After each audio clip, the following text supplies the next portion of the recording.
Bismillahirrahmanirrahim. Assalamualaikum warahmatullahi wabarakatuh. Alhamdulillahilladzi an'amana bi ni'matil iman wa ni'matil islam. Wa nusalli wa nusallim ala khairil anam sayyidina Muhammadin wa ala alihi wa sahbihi ajma'in. Amma ba'du.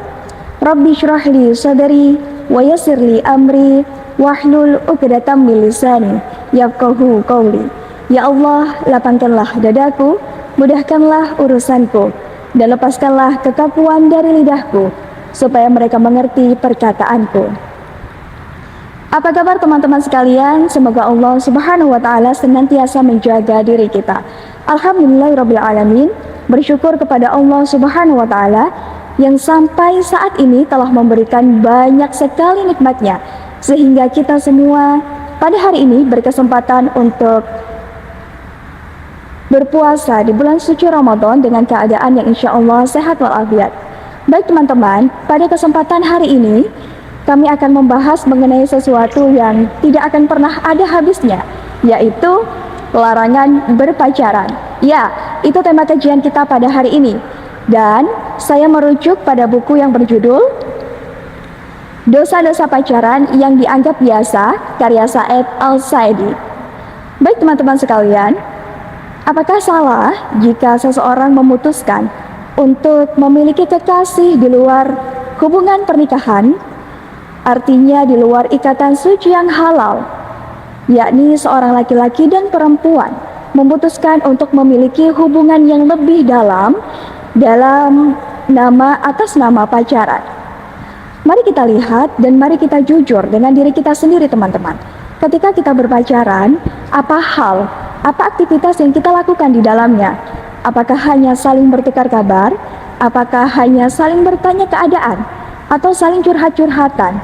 Atau bahkan ada hal atau aktivitas fisik yang kita lakukan di dalamnya? Yang jelas teman-teman sekalian, Rasulullah SAW telah mengingatkan kita, apabila ada seorang laki-laki dan perempuan yang berkumpul, maka yang ketiganya adalah syaitan. Maka apa tugas syaitan di sini teman-teman? Yuwaswisu fi sudurinas, ia akan senantiasa menggoda, membisik-bisikkan kejahatan kepada kita sehingga membuat kita terlena, terbuai untuk melakukan kejahatan yang diinginkan oleh syaitan tersebut. Na'udzubillahi min dzalik. Membahas mengenai pacaran teman-teman, Allah Subhanahu wa Ta'ala juga telah mengingatkan kita dalam Quran surah Al-Isra ayat 32. A'udzubillahi minasyaitonirrajim. Wala taqrabuz zina innahu kana fahisyah wa sa'a sabila. Jangan mendekati zina. Sesungguhnya zina adalah perbuatan yang keji dan mendekatkan kita kepada jalan yang buruk. Lantas ada seseorang yang berkata, "Tetapi aku kan tidak mendekati zina ya ukti." Hei, engkau memang tidak berzina. Memang Al-Quran tidak melarang kita untuk mendekati zina, tetapi Allah Subhanahu wa Ta'ala melarang kita mendekati zina. Ingat teman-teman, mendekati zina saja sudah tidak boleh, apalagi melakukannya. Maka apa arti mendekati zina di sini? Mata kita memandang kepada seseorang yang haram untuk kita pandang, itu mendekati zina. Kita para perempuan yang melihat laki-laki yang sangat tampan, oh Masya Allah, kita peletoti, itu mendekati zina. Tangan kita gunakan untuk menyentuh seseorang yang bukan mahram kita, itu mendekati zina. Hati dan pikiran kita gunakan untuk berpusat pada hal-hal yang tidak sepatutnya kita pikirkan, itu mendekati zina.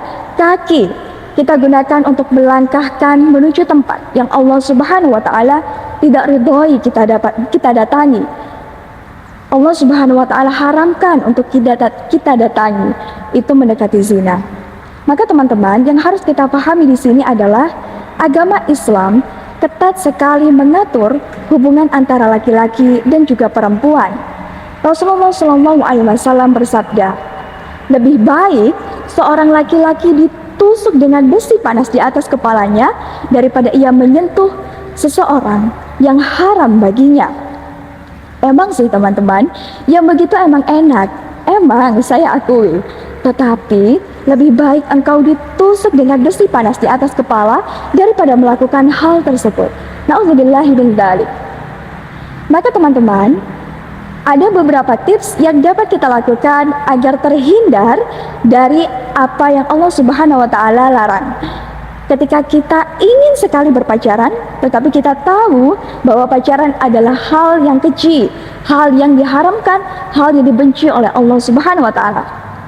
Yang pertama adalah diam. Ketika kita mencintai seseorang dan tidak ingin menikah, tidak ingin pacaran, maka kita harus diam. Mengapa diam?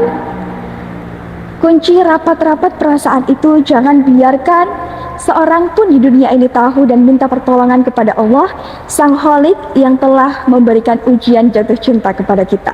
Ya Allah, lindungilah aku yang sedang jatuh cinta ini ya Allah, agar aku tidak terlena dan melakukan apa yang Engkau larang ya Allah. Namun, apabila teman-teman sedang jatuh cinta dan ingin untuk menikah, itu adalah hal yang beda. Maka ada dua teladan yang dapat kita jadikan panutan. Yang pertama menjadi seperti Siti Khadijah. Ketika beliau mencintai Nabi Muhammad SAW, beliau utarakan perasaannya melalui sahabatnya. Salah satu sahabat Rasulullah, kemudian sahabat Rasulullah menyampaikan perasaan Siti Khadijah kepadanya. Atau yang kedua, menjadi seperti Sayyidah Fatimah Az-Zahra. Ketika mencintai Ali bin Abi Thalib, beliau pendam perasaannya, tidak membiarkan seorang pun mengetahui perasaannya dan berdoa kepada Allah Subhanahu wa Ta'ala untuk didekatkan kepada jodohnya. Yang kedua, tips yang kedua adalah sabar. Ketika teman-teman jatuh cinta kepada seseorang dan tidak tahu, tidak ingin untuk berpacaran, maksud saya, maka teman-teman harus sabar.